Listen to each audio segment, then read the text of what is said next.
Hello?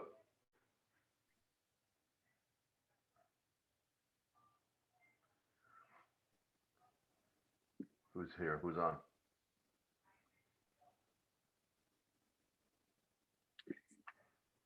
Yemen's on. And there's another iPhone on. Who's that other iPhone? Is that Kalman? Who is it? No idea, doesn't say. Okay. Well, we have a lurker. Give me a moment. I'm just getting my cup of coffee.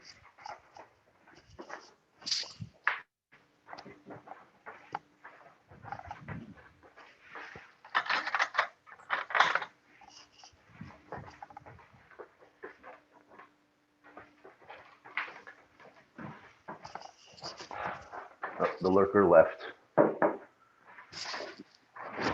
Could be it was just a mistake.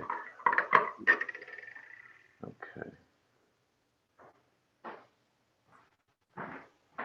There we are. All right. We doing the Daf Yomi from home.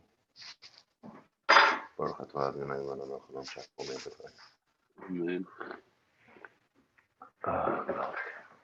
Okay. Today's daf is Daf Yud Beis. We left off yesterday on Yud Aleph on the base.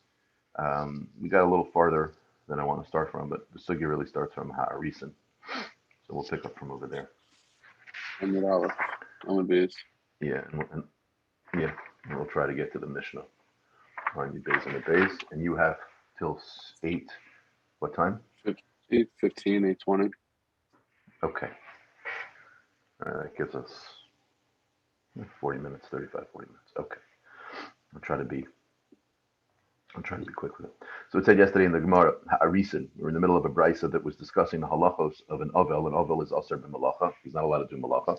That avel that's aser b'malacha, the brisa was discussing various different halachos about what he's supposed to do if he finds himself in the middle of a job, in the middle of a project, where now all of a sudden he becomes an avel. So now he has to discuss whether he should or shouldn't stop.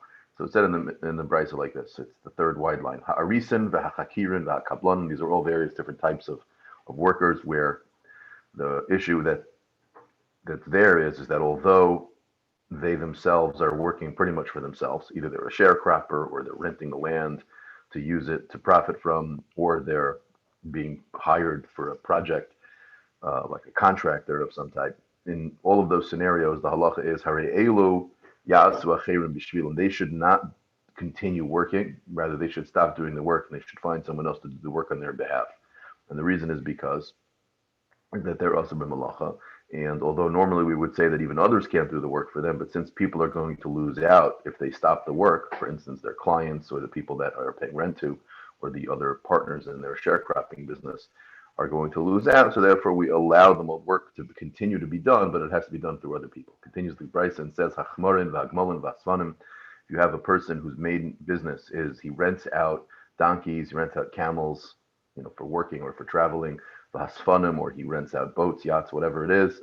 The halacha is Hari Elu lo yasu. These people, they become an avel at some point.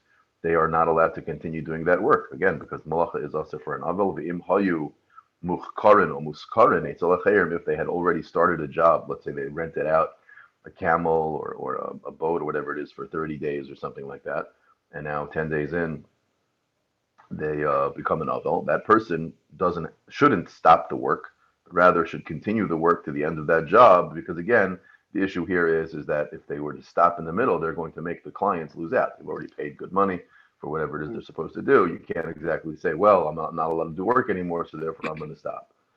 So it says, therefore, Hare Elu Ya'asu, they can do the malacha. Now, that's if it's talking about a person who is a partner or he's or running his own business. Schir Yoim, the halacha of a schir yom is different than a kablan or these other people. All of the other people are people who they're effectively doing their own work. They're running their own business on some level. A schir yom is a straight up wage earner. He's an hourly employee. A schir yom is someone who's either being paid by the hour, being paid by the day, or being paid by the week, whatever he's being paid by, but he's being paid for his time during that period.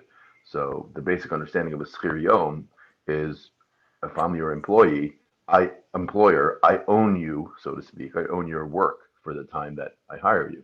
So that entire time that you're working, you're not really doing your work, you're doing my work. Whereas if you're any of these other things, you're really doing your own work. You're paying me for the right to, let's say, use my land or something, but you're running your own business.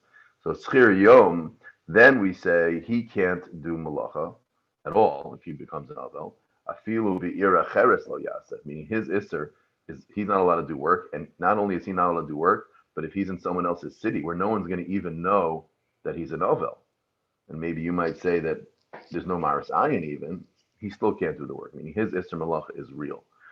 Whereas for a kablan, the implication is if he'd be in another city, maybe it would be mutter because the understanding really is that a kablan maybe can continue to do the work, especially if there's going to be a loss, but maybe not in the city where people see them because it could be a problem with Marzai. Continues the brayso. Let's say you have someone who took on a project. Let's say you have a person who decided that he's looking to fix his kitchen, and so he finds a contractor who's going to make his kitchen cabinets. So you have this cabinet maker who took on a project and he started to do the work, and now he became an avel. So what is he supposed to do? Even though the way he took on this project was that he wasn't hired day in, day out to work on the behalf of the client. Rather, he took it on as a project, meaning he has the liberty of choosing when he works. Works at night, works during the day, works on the weekends. He's just tasked with providing a finished product. He's not being asked to work 9 to 5 every day. If he's able to do all the work on a Sunday and he gets the project done, then the person who is paying for the kitchen cabinets doesn't care when he does the work. All he cares about is sending me the finished, cabinets. So the Gemara says, "Afal pi should be kibaylis," even though it was taken on as this type of project, where again he owns his own malacha. Lo ya'aseh, he's not allowed to do the malacha if he becomes an aval. I asked the Gemara, I don't understand. Afal pi should be kibaylis. The way you phrase this is that it's afal pi, despite the fact that it was taken on as a project, he still shouldn't do it. It's mashma from what you're saying that it's v'loy mi boya she'ena kibaylis, that it's more obvious that it should be usher when it's taken on as a employee. But the Gemara is bothered. That doesn't make sense. Meaning, if I have to choose between an employee versus, let's say, a contractor, who owns the work more? The contractor owns his own work more. Meaning, an employee is just doing. If I employ you, you're doing my work.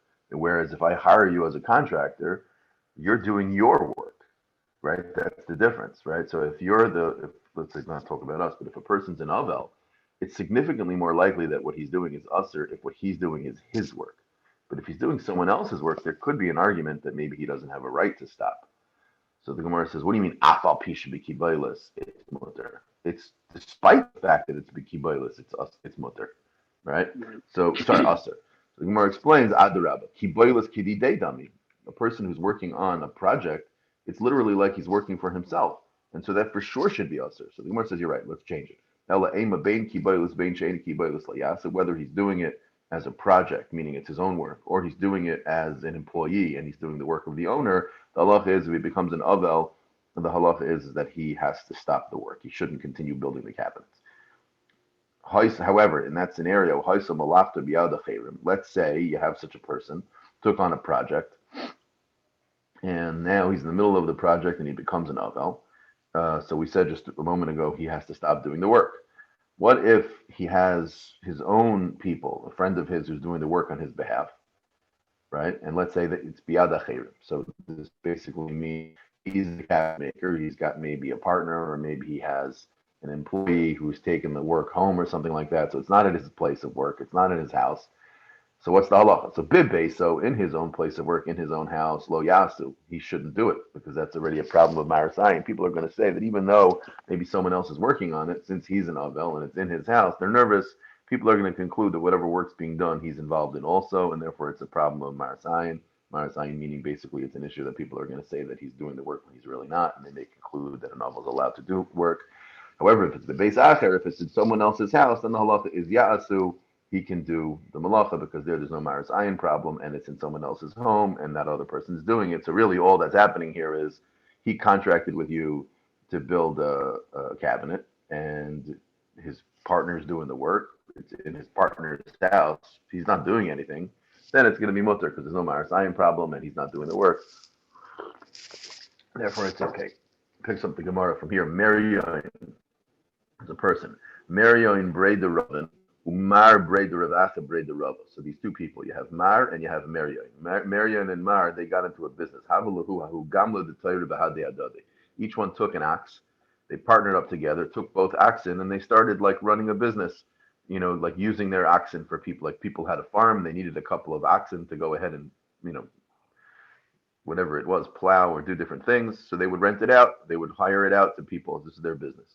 Obviously, having both oxen is helpful. If you'd only have one ox, it would take significantly longer to do the job. And what happens? Of course, Isroi be milsa b'mar braid the Ravacha braid the Rav. Mar, right, one of the partners, became a novel. His ox, which is working, is usher. He's not allowed to work. He's an Isser Malacha. But the problem is he has a partner. So if he says to his partner, I'm taking my animal and he's going to sit in my barn until I'm no longer an novel and allowed to work, that's going to cause a loss to his partner because now his partner in the business is only going to have one ox. Upaske legamle, he grabbed his shar, he grabbed his animal and put it on the side. So he basically like sort of temporarily put a major overload on the business so that the partner who is left doing all the work now is to work twice as hard, or maybe has to somehow figure out a way to get a second ox. So Rav Ashi, when Rav Ashi heard that this happened, Gavra Rabba Kemar braid the Ravacha of it Hachi, Rav Ashi was bothered that he did this. Meaning, even though he's an Avel, right? He said the following: I understand that he's an Avel and therefore he's Aser b'melacha, and so for his own loss he was not concerned because he's an Avel, a person has to stop doing the malacha. However, the loss of his friend, the loss of his partner, he wasn't concerned for. That doesn't make sense. And I'll prove to you that that's the case when the Bryce we just read. What did it say in the Bryce? It said, im hayu muscharin or muchkarin etzel acherim harei elu yas. We said before that when you have people who rent out boats, rent out camels and all that stuff, it said they shouldn't start a new project, but if they're in the middle of a project, they should let the project finish, even though they're working as an avel. And the reason is because it's going to cause loss to other people. When it causes a loss to another person, that's a problem. So over here, how could the partner take his animal just because he's an avel? By doing that, he's making his partner lose out.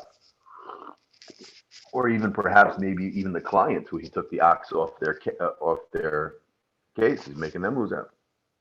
So Rav Ashi was bothered by this. So Gemara answers, but who's sovereign? It must be that when he took his animal, it's because he held Adam Chashav Shani. When you're dealing with an Adam Chashav, now here Adam Chashav, Rashi explains, does not mean like necessarily that he's a holy big Yarei Shemayim. Adam Chashav here means a well-known person. So since this partnership is made up of two well-known people, meaning it's like Celino and Barnes. Everyone knows whose business this is. So if all of a sudden Celino and Barnes are continuing to work on a case, even when everyone knows that Celino's an Avel, they're going to say, must be Celino's working on even as an Avel. Meaning, and so therefore, if he would allow his animal to continue working, even though mitzad the iser malacha of an avel, it would be mutter, like the Brisa said, but an adam chashav, meaning who is popular and everyone knows who he is, his business, his brand is his name. So since the animals that are going to be working, everyone's going to know, whose animals are those? Oh, those are those two guys, Mar and Marion. Well, Mar and Marion, everyone knows them, and if their animals are working, wasn't Mar just sitting shiva? I don't get it. How is he allowed to have his animal work? Must be you're allowed to work on as an avel. So therefore, that's a little bit different. But Ein Lechanami, a regular person who, no one knows who manufactures, who the owner of that, candy company is. There's a lot of continue selling his candy because it's just a company. No one knows who it is. But if you know the person and he's an avel, that's already a problem. So that's the way Gemara answers. Gemara continues on the top of Yud Beis and Aleph. Yeah. Amr Shmuel.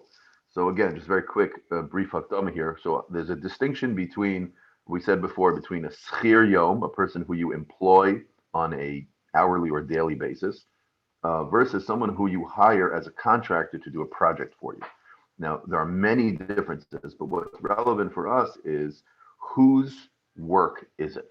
This is the way that all the Mefarshim explain it in Lumdis, is that if I'm an employee of someone, then the work, to use like a communist idea, is who owns the means of production, right? That's really the question here. If I'm doing the work, you can make the argument that it's my work.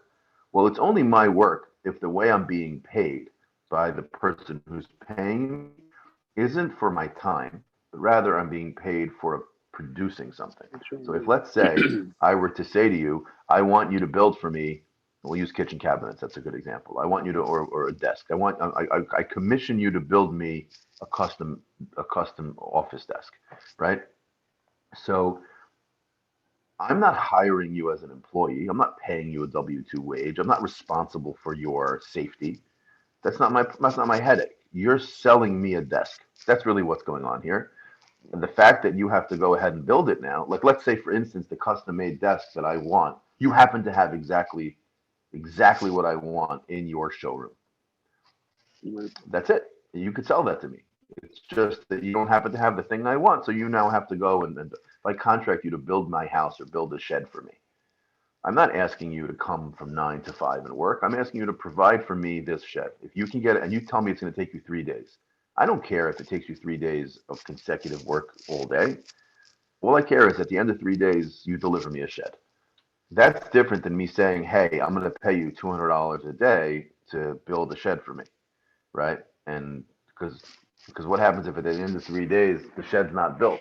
That's not your problem. As long as you worked as hard as you could for the 3 days that you worked, maybe it's my problem. Maybe it was unrealistic to think that we would Right. finish it after 3 days. That's the major difference between taking something on as an employee, as a schir yom, versus a kablan, which is taking things on as a project. So now, that's Hakdama number one. Hakdama number two is there's a halacha in Hilchas Shabbos, and then just in general in all of Kol Torah Kula called Amir L'Nachri. I'm sure you heard this. Amir L'Nachri is you're not allowed to ask a guy to do something for you that you yourself can't do. Meaning you can't get around the Torah by asking someone who's not mitzvah in those mitzvahs to do it. Now, of course, there are major exceptions to the concept of asking someone to do something for you. It's also for you. The classic example is, let's say you're in Eretz Yisrael as an American, right, as a Chutz La'aretz person holding 2 days. Are you allowed to ask a Jew on your second day to push a button in an elevator? So they're the classic example that, yeah, you are, because for him, it's literally not usher, right? So it's not like you're asking for him to do something that's actually usher. But the general rule is you can't do that. Meaning you normally can't just walk over to your next door neighbor who's not Jewish and say, hey, it's dark in my house. Can you come into my house and turn the lights on? Meaning, even though we always talk about a Shabbos Kai, it's only mutter utilizing the various different exceptions to the rule of not asking a guy. You have to hint at it. It has to be something that we can ultimately conclude he's not doing for you, he's doing it for himself, which gets a little complicated. Typically, a guy doesn't like to come over to my house and fix my air conditioning, right? So you have to really work out exactly when it's mutter and when it's aser. So, okay, Amir L'Nachri. Amir L'Nachri is aser. It's pashtus only an Isser Derabanan, but it is understood from a pasuk. The pasuk is called Mimtzei Cheftecha V'David Davar, which in Shabbos at least is an Isser to the general Isser of Oneg Shabbos, basically. Of you're not allowed to do things that are against the. You're not supposed to do your chafatzim. You're supposed to do Hashem's chafatzim, which means you're not supposed to have it done through your dibor to ask another person, a guy, to do malacha for you. Interestingly, the halacha by Amir L'Nachri is if, let's say, a guy did do malacha for you, so not only is he not allowed to do it, you're not allowed to ask him, but if he did do it for you on Shabbos, let's say, you're not allowed to benefit from the malacha, which means that if he did it on Shabbos, you are not, let's say, you ask a guy to cook something for you on Shabbos. So are you allowed to eat it? No, you're not allowed to benefit from it on Shabbos. And not only that, you're not allowed to benefit from it even after Shabbos. For how long? For the length of time it would have taken him to cook it after Shabbos. So let's say it's a 3-hour cook. You'd have to wait at least 3 hours to eat it after. Now, granted, that's getting around the issue of the guy cooking for you in Bishalakim. But my point is that whatever the malacha is that they're doing, you're not allowed to benefit from it. So again, the distinction between a schir yom and a poel, who owns the work, the distinction, the halacha of Amir L'Nachri, that you're not allowed to ask a guy to do work for you. And the halacha is that if you did ask them to do something for you, the halacha is you're not allowed to benefit from the work that they did later. Okay, with that long-winded hakdama, let's start the Gemara. Amr Shmuel. Shmuel says the following halacha, and it's really a simple halacha. It's a halacha as follows: Mekable kiboilis, a person who's taken upon himself a kablanis, meaning a project. We'll use the case of a person who mustache hair. Okay. A person who accepts upon himself to, let's say, a project to, we'll say, build a shed. So I hire you to build a shed, and well, not you. I hire a guy to build a shed. The halacha is and let's say I say to you, I come to you on a Sunday and I say to you, I want you to build a shed for me. I say to a guy, I want you to build a shed for me, and I want you to deliver it to me in 2 weeks. Yeah. So I don't tell you specifically when to work. It's a project. Now you can come on Monday, you can come on Tuesday, you can come on Shabbos. That's your choice. Meaning, so there the halacha is mitzad the din of amira lenachri. In order for it to be a problem, it has to be that you're doing work on my behalf on Shabbos. So for me to come to you, to a guy on Shabbos and say, cook this for me, build that for me, do this thing for me, that's a problem. I'm also not allowed to say Erev Shabbos, tomorrow on Shabbos, do this for me. I also can't say on Shabbos, next week, Thursday, do this for me. Meaning there's an Isser of Amir Lanachri that goes both from before Shabbos to ask him to do something for you on Shabbos, from on Shabbos to ask him for something that's after Shabbos, and certainly on Shabbos for Shabbos itself. So if I ask a guy, hey, build for me a shed in the next 2 weeks, deliver it to me next Sunday. Now it happens to be in the next 14 days, there's 2 days of Shabbos.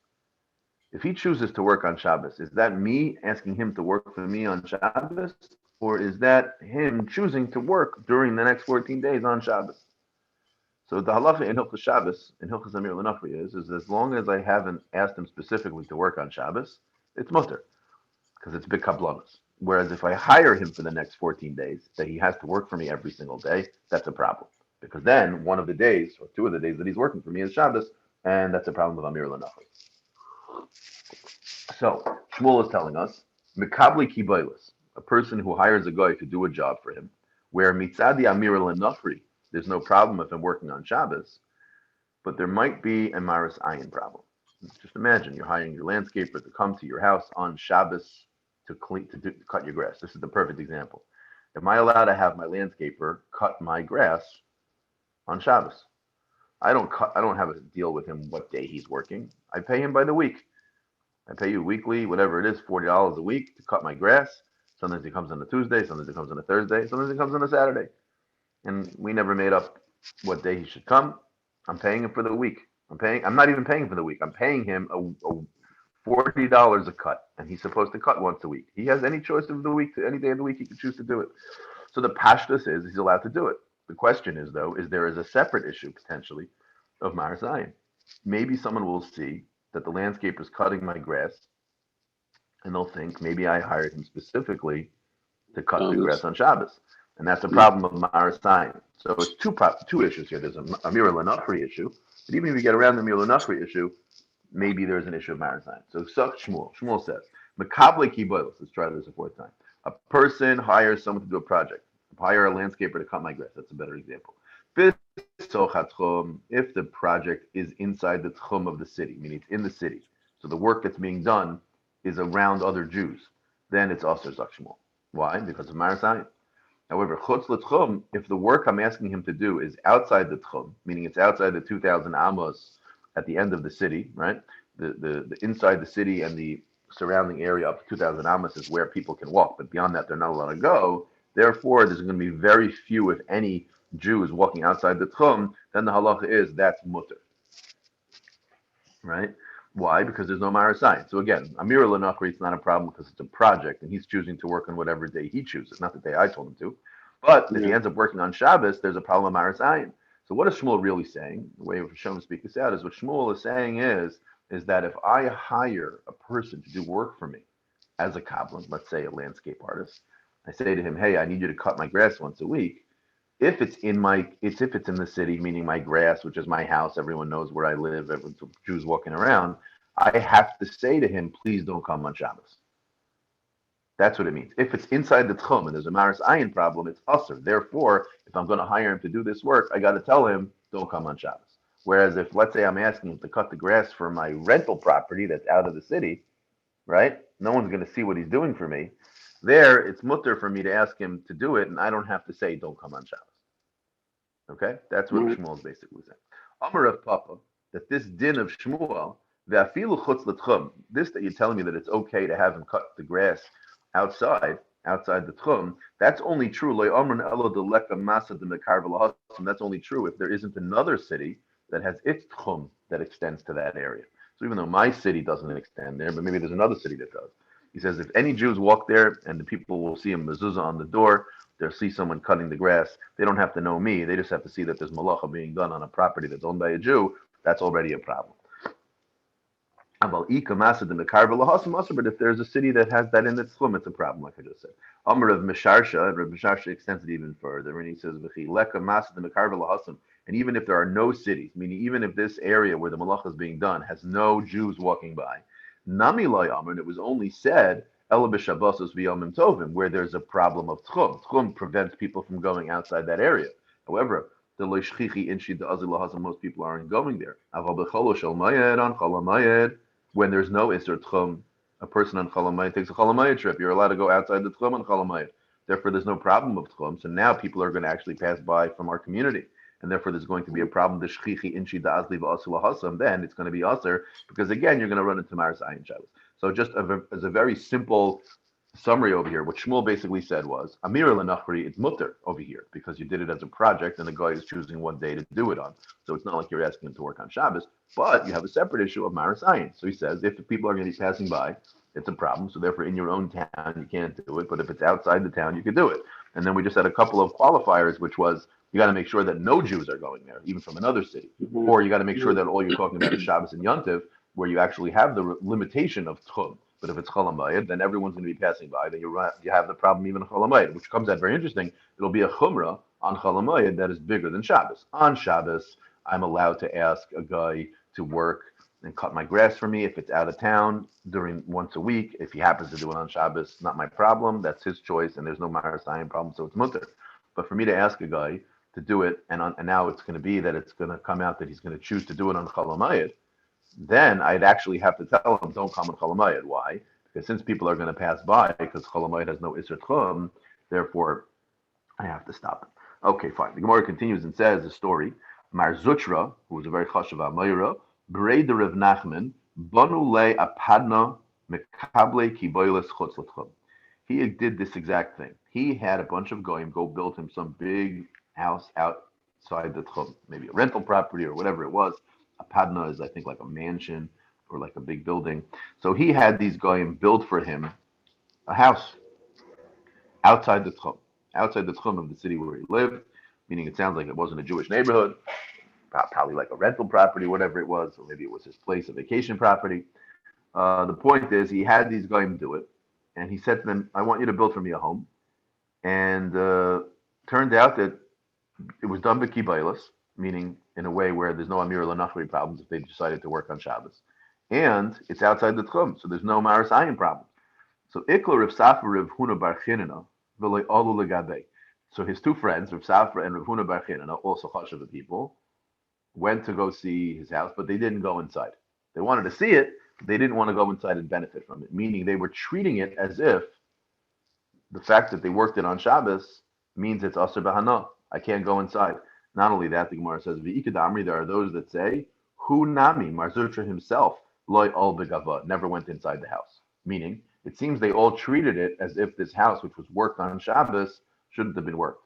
I asked the Gemara, why were they treating it as if they weren't allowed to? The Ha'amr Shmuel Mekabli Kibolos V'Seichat Chum Asr Chutz L'Tchum Mutter. The halach we learned above was that if it's outside the Tchum, it's completely mutter. There's nothing wrong with the guy working on Shabbos. There's nothing wrong with Mar Zutra having the guy work on Shabbos as long as he doesn't tell them to work on Shabbos. So how come they treated it as if it was us? Or it gives two answers. Adam Chashav Shani, similar answer to before. Here it's a little bit different. Here Adam Chashav literally means a Yarish Shemayim, a Chashav person. Adam Chashav, the Talmud Chacham, a Tzaddik, he has a higher standard. He answers to a higher authority, so to speak. Yeah. And Adam Chashav Shani. So even though you're right, there's no Maris Ayin problem because it's outside the Tchum. And yes, it's not an Amir L'Nachri problem because it was done as a project. But in the end of the day, an Adam Chashav, he has to act. And since people know him, since he's an Adam Chashav, people are going to assume, they're going to know that it's his house. They're going to assume the workers that worked on Shabbat, they shouldn't have worked. And the fact that they did, therefore they were no Higgin Isser, which means he spent all this money to build this beautiful house and he never benefited from it because it ended up being that people worked on Shabbos. That's the first answer. The second answer, the Gemara is, V'ikad Amri, Siyua Siyeya B'tivna B'hadayu. This is a little bit different. He's in the city. He's sending out materials. That's what it means here. He would send materials to the workers for them to then use to build the home. So even though he wasn't actually building it, and he certainly wasn't Chas Shalom working on Shabbos, but he was sending them the materials. So since he was sort of part of the process of building it, that's no longer simply him contracting them to do the work. The fact that he's Right. also part of it by providing materials, it's almost like he's working it also. Now, granted, of course, he's not working on Shabbos, but since he's helping them by giving them materials, you can't really say that the work that they're doing is only their work. On some Right. level, it's also his work. So even though he told them not to work on Shabbos, they went ahead and worked on Shabbos, and they used his materials. And since he's part of the process, he felt that it's going to be usher for him to benefit from it, and that's the reason why they didn't do it. But okay, continues the Gemara. Rav Chama shara lahu la'avumgari debeirej galusa lema'avid lahu avidita b'chola demayada. So these avungari were like these waiters. They would basically were handymen. They worked in the Reish Galusa's building or his house, whatever. And whenever they would have people over, they'd sit on these tables, and the tables got a lot of usage, and so they eventually started becoming dilapidated. They needed to be fixed. So Rav Chama would allow these waiters, these handyman waiters, to fix the tables on Cholamayit. Now, fixing a table is usher, meaning you're not allowed to do malacha on Cholamayit, and fixing a table, it's makah b'patesh, whatever the malacha is, it should be usher. So how come they were makah them to do it? Omer, and he said the following: Kivan de agar loy kashakli, since they're not actually getting paid to do this work, but rather the way they would be compensated was by being able to eat for free. Basically, that's how they got food. So they were basically, it was like a barter situation. They would fix the tables, and in exchange for that, they were able to eat there. So since they weren't actually getting paid money, the halacha is sharshuya yehudik misharshile. This is just considered almost like a favor that they're doing. They're less lanba, and there's no problem. The implication is that if they were actually getting paid money to do the malacha, it would be usher. And the reason is because of uvda dechol. Meaning normally you're not supposed to do malacha on cholamayid, but even when there's no malacha, if you're acting on cholamayid and Shabbos and Yontif in a way that's very chol, very vachtik, it's very profane, then you're not supposed to do that. So by paying someone to fix stuff on cholamayid, that's going to be a problem, and therefore it would have been usher. But here, since they were only bartering it for food, it would be mutter. You're allowed to take on or hire a project. You're allowed to hire someone to build something for you on Cholamayid as long as the work is going to be done after Cholamayid. I could say to you on Cholamayid, not to you, I could say to a guy on Cholamayid, I'm hiring you today to do work for me next week. Ubimayid, usr, but for me to ask you to do it on Cholamayid, that's usr. Kololo shel davar, the rule is as follows. Kol shehu osa, anything that the Jew could do, Omer lenachri osa, he can ask the guy to do.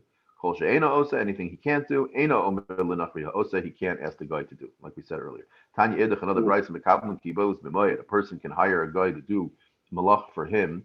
That's going to be done after cholamayid. Lasosa la'achar hamayid. Ubilvad shelo yimdod v'shelo yishkol v'shelo yimne kederach shu osa b'chol. Meaning here's a very simple halacha. It's cholamayid. I want someone to come in and fix my redo my kitchen cabinets or knock down a wall in my kitchen. So he comes to my house on cholamayid, and we cut a deal, and he's going to come start the work next week after Yontif.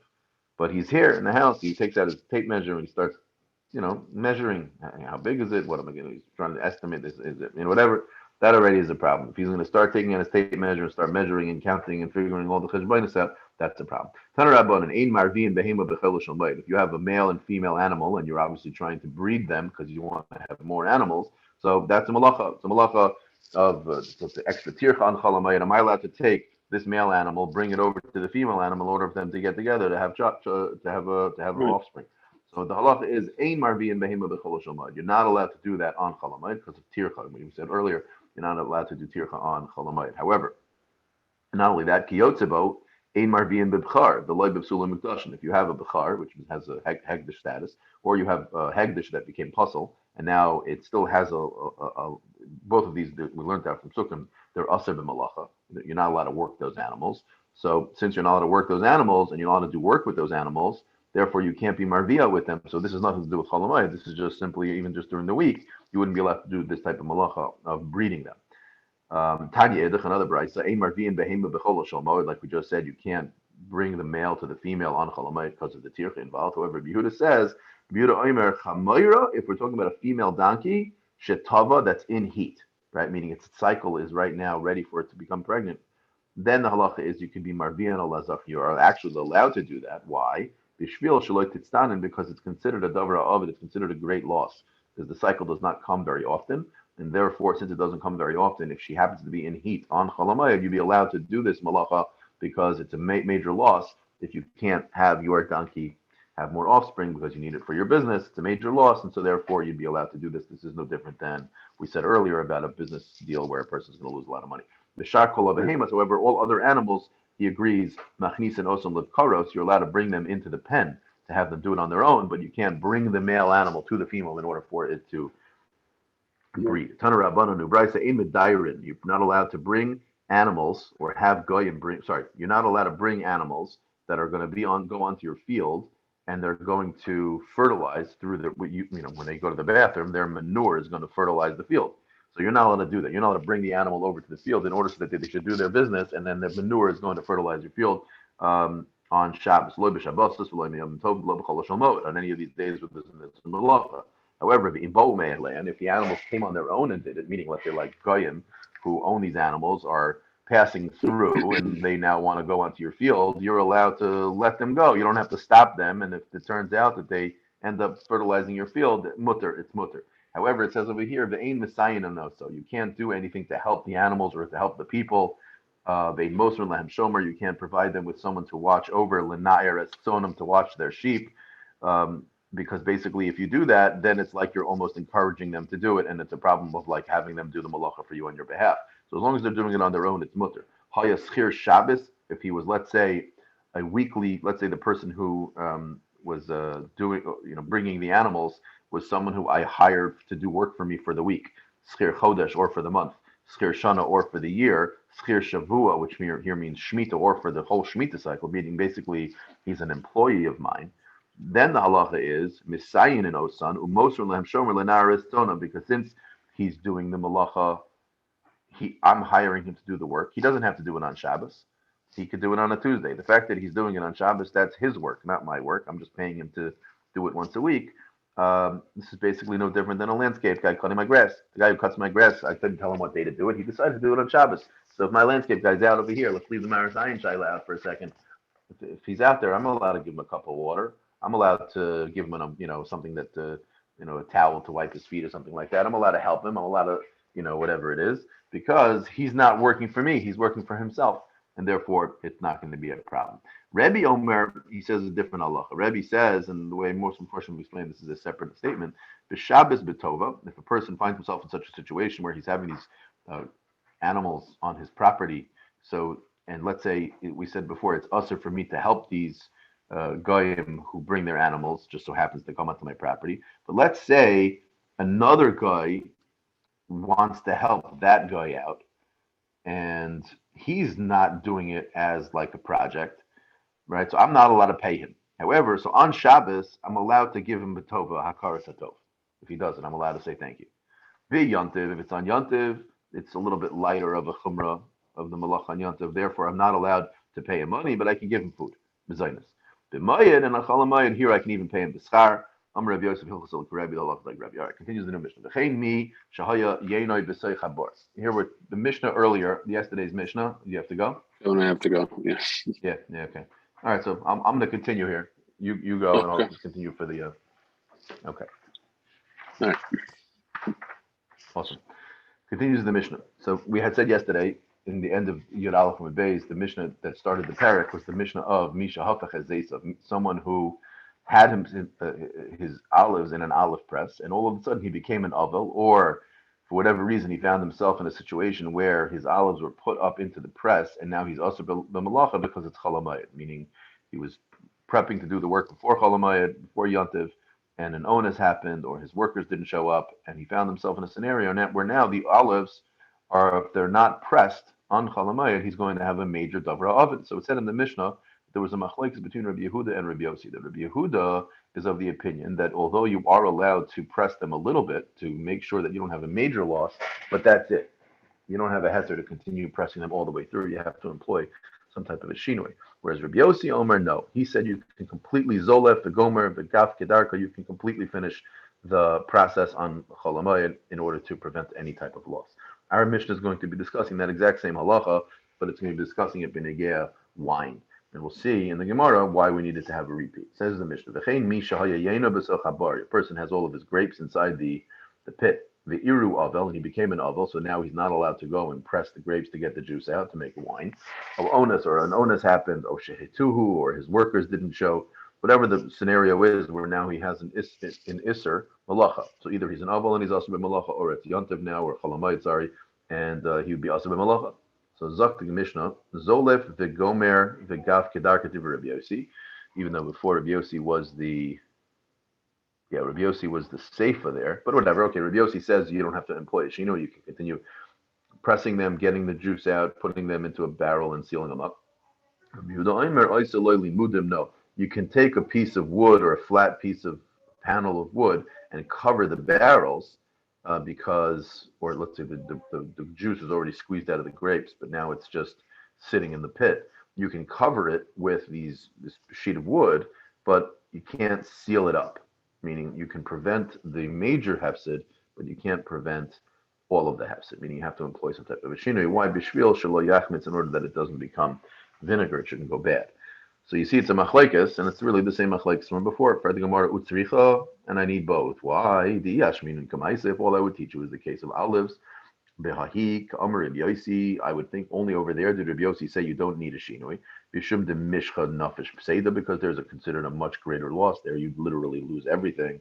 Aval chamra deloy nafish pseida, but whereas chamra, it's not such a big loss, either a financial loss or it's not such in the mitzias, you still be able to salvage some of the wine. I'm not exactly sure the physical mitzias, but the point is that if you did it, all you would do is say the case by olives. I might think Ema modulela Rabbi Yehuda that you need to employ a shinoi by grapes. V'iyashmin and basrais, and if all you teach me is wine, he come Rabbi Yehuda, I might think only over there did Rabbi Yehuda say you need a shinoi. Why? Because like we said before, because there's not such a great loss.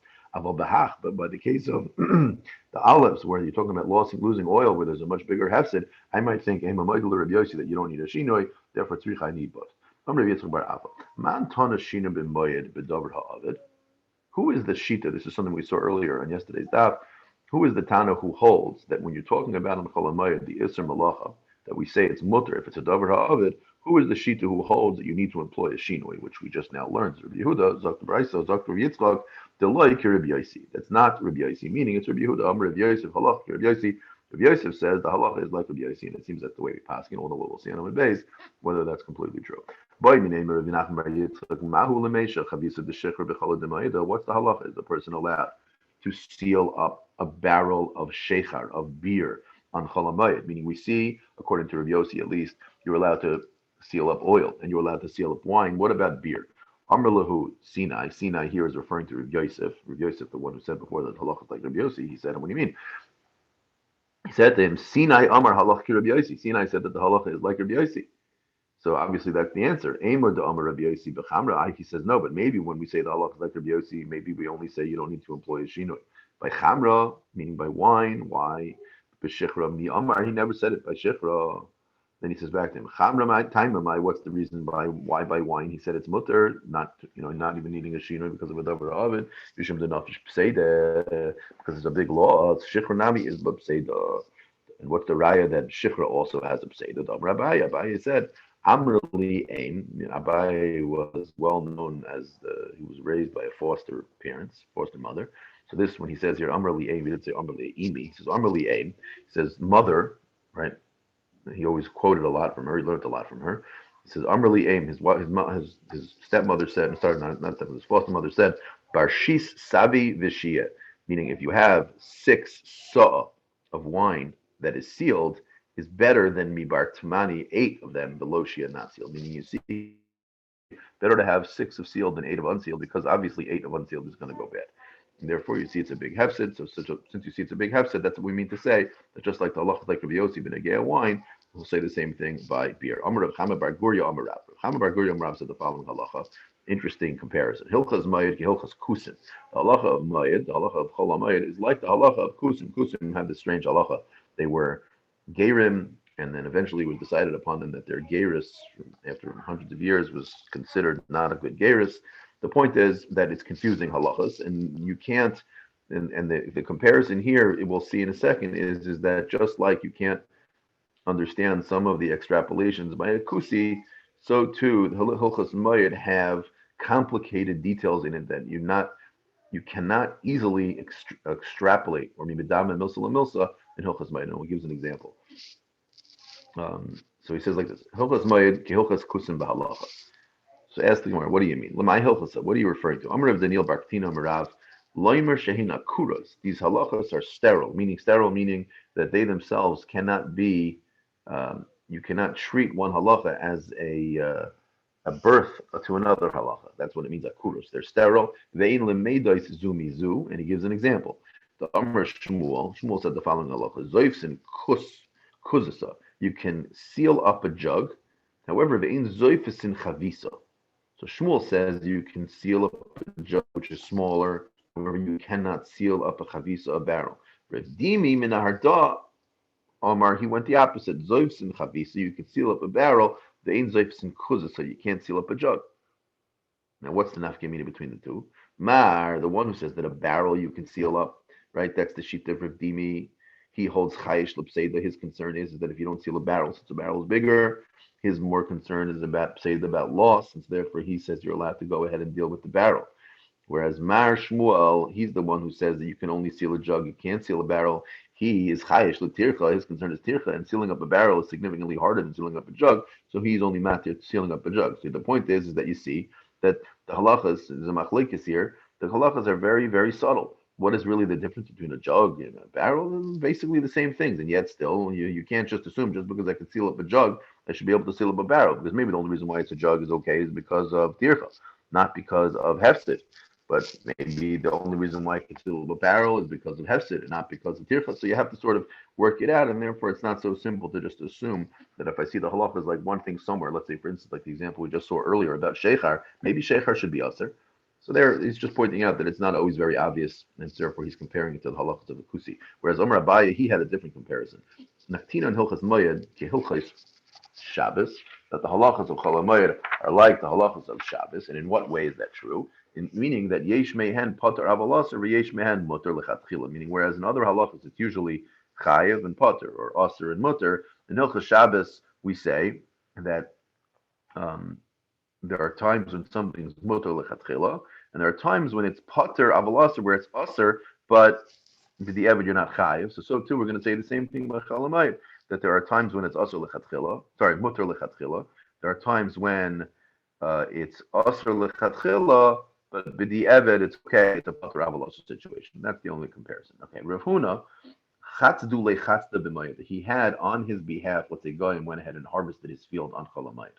Esri Rabba bar Rav Huna Rav Huna. How could you do that? I have a brayso. The brayso says, toichnin kamach b'mayid l'tzarich hamayid. You're allowed to grind up wheat on flour on Cholamayid in order to use it for the mayed, but not for if it's going to be for after the mayed. Davar she'avid b'mayed, if it's a davar ha'avid on chalamayed, it's mutter. If it's la'seisa b'mayed, davar she'ena avid b'mayed, but if it's not a davar ha'avid, it's aser. But medvar, remember this entire heter of davar ha'avid, and the heter of tzarich hamayed is betlushin min karka when these things are unconnected to the ground. But if it's connected to the ground, then we say afilu kulei avod aser. Even if there's a massive loss, it's still going to be aser. And continues the brisa, and if he has nothing to eat, then we say koitzer, you can cut it. Ma'amer, you can bundle it up. The dash, thresh it, zera, winnow it, borer, separate it, betochen, and grind it up. Yidash, beparos, as long as he does not use cows. What's the question? Rav Huna had on his behalf the workers harvest on Chalamayid, which means that there was harvesting, which means it was connected to the ground. And this price is very clear that the whole heter of Tzarech HaMayid, which is what he was doing, that was ben mechuber, and the brisa says ben mechuber zaser. He answers Amar Lei. So remember, this was Rav Huna being asked this shaila from his son Rabba bar Rav Huna. He said to his son Yechidahi, don't bring me a raya from that brisa. That shita in the brisa that's mechalik between tlushin and mechuber. That's a das yachid. It's a minority opinion. But like Spirul and Kavasa, we don't hold like that. The Tanya, like it says in the following brisa, Klal Amar Reb Shimon ben Gamliel Mishum Reb Yaisi. They said the following rule. Reb Shimon ben Gamliel said the following rule in the name of Reb Yaisi. Dover hatolish min akarka. If something is unconnected from the ground, afilu miktsasei avod mutter. Even if it's a tiny little bit of loss, then it's mutter. But if it's connected to the ground, then afilu kulei avod aser. Even if it's entirely lost, it's aser, meaning exactly like we saw in the brisa. And you see that that's the shita of Rabbi Yossi, and therefore don't bring me a raya from there. Zak Rav Huna, and we don't hold of that halacha, meaning we don't hold of the distinction between mechuber and tolush that Rabbi Yossi makes. We do hold, however, that the halacha is like Rabbi Yossi, that, like we saw in Amud Aleph, that we don't need to employ a shinoi when we're discussing a davra of it on Cholamayit. Asks Rabbi Bar Rav Huna to his father, you just told me that shita in the Bryce is the shita of Rabbi Yossi. But one second, Rabbi Yossi is the shita who holds you don't require to use any shinuyim. If this shita of this brisa is Rabbi Yossi, then how come at the end of the brisa he employed a shinoi? Where do you see that? Rabbi Yossi asks Rabbi Bar Rav Huna, Yidaish nami biparos. Why did he say at the end that when it's mechober lekarka, right? That if it's he said v'im ein lo ma'yochal, if he has nothing to eat, then he can do all of these malachas. He can be koitzer, he can uproot it. Or bevachlo yidish biparos, as long as he does not use a par. You can't use cows. Now, why can't he use cows? The assumption is because by using cows, it means you're doing the malacha without a shinoi. So it's mashma here, he's employing a shinoi. So it's mashma not like Rabbi Yossi. Gemara says no. Ha'am Rabbi Yitzchak bar Abba, that is nothing to do with. Oh, sorry. Ha'am Rabbi Yitzchak bar Abba, like we said on Amud Aleph, man tana shina b'moed b'davar ha'avid, to like Rabbi Yossi. Right? Was that not what Rabbi Yitzchak bar Abba told us? That Rabbi Yossi is the shita who holds that you don't need to employ a shinoi. So here you're employing a shinoi. Clearly can't be Rabbi Yossi. So maybe this isn't that's yachid. Maybe this is something that's more of a majority opinion, and maybe we should have to be choshesh for it. In which case, then how come you, Rav Huna, were allowed to have your field harvested? Amar lo chachanami. He says no. You're right. It is Rabbi Yossi. How can it be Rabbi Yossi? It says over here he employed a shinoi. This is not a shinoi. Even the kol yom elav the paros daishi. Since all the time you wouldn't find people using cows to do dash. It's not a common practice.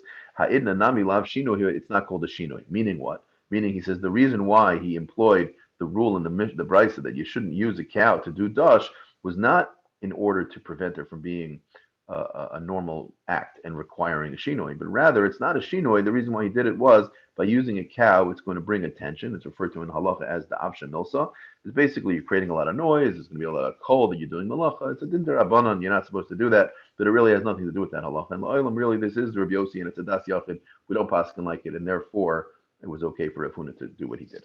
Tana rabbanan and nubraisa tochnan b'moed l'tzarich hamoed. You're allowed to grind up flour on chalamayit as long as it's l'tzarich hamoed. However, shalom l'tzarich hamoed aser. If it's not for l'tzarich hamoed, it's going to be aser. V'im let's say you went ahead and did grind it up, v'hoiser, and there are some extra. Now we say though, so even though you were not allowed to do that lechatchila, but if you have some extra, you're allowed to after you have to use it harizim mutter. You're allowed to cut up trees. You're allowed to harvest trees, eights branches, whatever it is. Let's say for firewood. It's mutter. It's aser. However, if you ended up cutting and there was a lot more left over, you're allowed to use them after yontif. It's not a problem. Harizim mutter. Metilin sheichar b'mayid. You're allowed to brew beer on chalamayid. Litzarich hamayid. B'shalol litzarich hamayid. It's aser. However, v'im hitil habehoser. If you went ahead and you brewed a little extra, same halacha ubilvad. And in this scenario here, all three of them were saying ubilvad shelo ya'arim. You're not allowed to do a harama. You're not allowed to say to yourself, oh, maybe really I should have more coffee. Sorry, not coffee. I should have more beer. I should have more firewood because really I'm trying to do it for after chalamayid, and I'll pretend that I'm really doing it in order just to have it for yontiv. You're not allowed to do that type of a trickery. Or to minu, I'll bring you a raya from a brisa that you're even allowed to do that type of harama. Mitilin shecher b'mayid l'tzarich hamayid v'shelo l'tzarich hamayid aser echad shecher tmorim, whether it's date beer v'echad shecher sa'ir, or it's barley beer, sounds like scotch or whiskey. V'afal pishi yesh lo yashin, and even though he has old beer, ma'arim v'shosim min achadash. You're allowed to sort of employ this sort of technicality and trickery to be able to go ahead and make more. So you see it's a machlekes. Sorry, you see it's a stira. Where it says tanoi, it's a machlekes tanoim. The Tanya, the Brisa says ein ma'arimin bekach. Rabbi Yossi, Rabbi Yehuda, Omer Marim. So you see, they both argue about whether you can or cannot be Marim.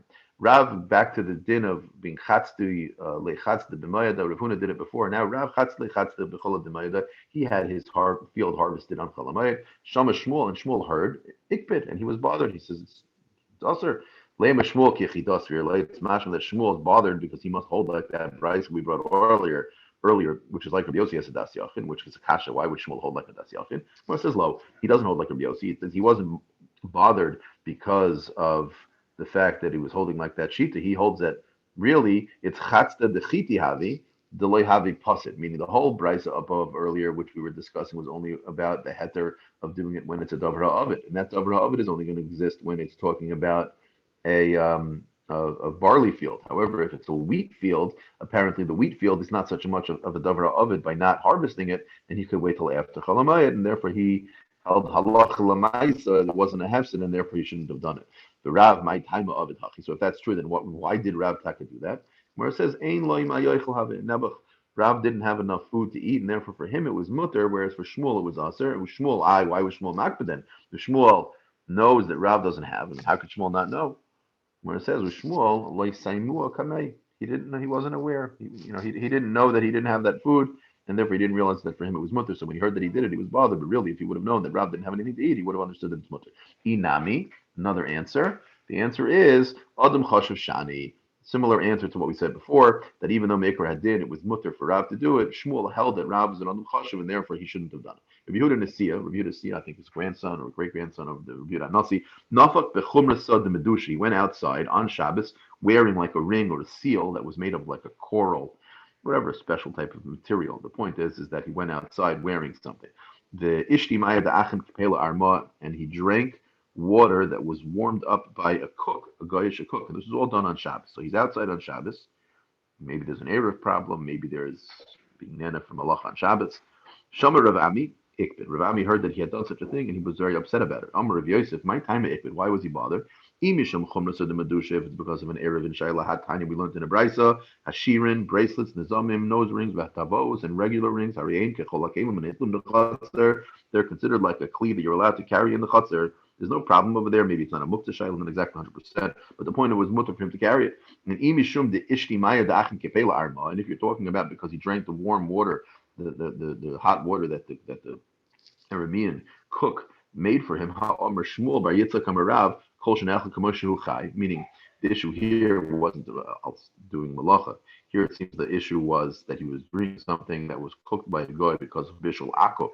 So Shmuel bar Yitzchak Marav says to us, Kol shenachal kamei chai. We know that bishul akov is only aser when the bishul is being done on a type of food that it's not normal for it to be drank or eaten when it's raw.